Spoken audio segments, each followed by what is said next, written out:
Yo, megajo, ma was a bear for Sere. I been swear I made give a mark that emoji for a few my G. I pay that dana me yo le video, macla me yo tele subscription or a video te. I be man, I pay dana me, mia wallet dochi. Mia wallet door. Meteremo tung. After me le video ya ota, fado do de mi kokem. Nous sommes me dibe mag bloya nyabe a faile didi le Kotoka airport. Kotoka ya me hujefe. A faile didi le fuma de ya me dibe ma fonu vide chon. Ba enye fiao, enye duplovio, enye finato, elemi. Jidudube ne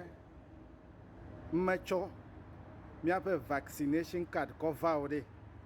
Yo ma voix bon na mi agada afemo mi chigbe ma mi chigbe e ya komedi ma ko dare monchi be esu so vide mi ape border kulikuli yo le mi asi ehia ka me border ma mi ko dare de esu so vide mi ahia vaccine ape mi agade mi anu ape me enu ma ya me gbogbo na we ma wo ya tro ide de kuo me anyoa akperemianwa Kotoka airport obere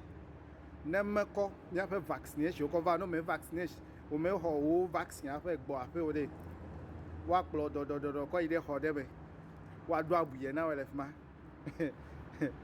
elo me lo wa do abuye na wele me sigbe ko wa ga do ya me wa to ide te fe echo so e me ma gbo ya nyebe ejabe mi le nku de mi afa gbe o na le ko fe de me ya mo po ziji o be na do abuyo de me ga duyo nena le keme hia o kokoko o hia be na do abuyo de me ga duyo me de kuku hia kame ile mi ade duo me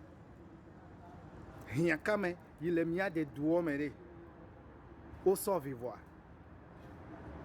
malaria fait do ile mi ade duo me de o so vivre o deji poto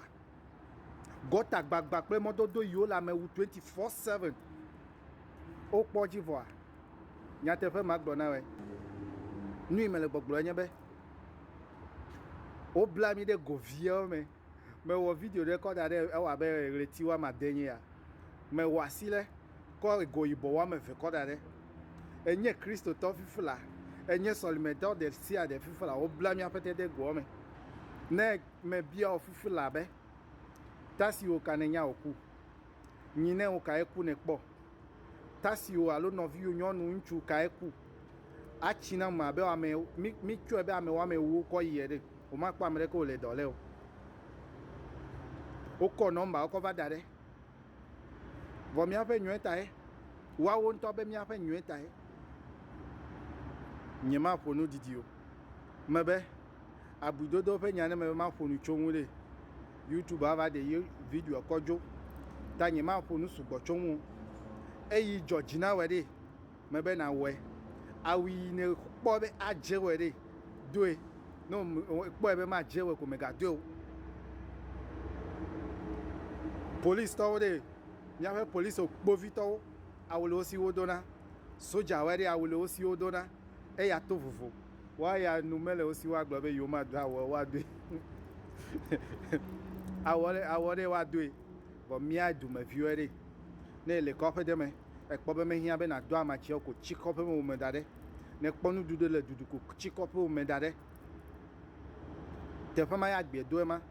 mi ato yo la America nye kla me do mi le nu fo ame yo le Canada wa gbo va fe no gbo va fo wa ba do abuye le fama o me po jam o jizezi ade Australia to vodi ne le social media yide mi ya me le gbogbo ma e fe gbo re e no me lo technology gbo technology de ya egbo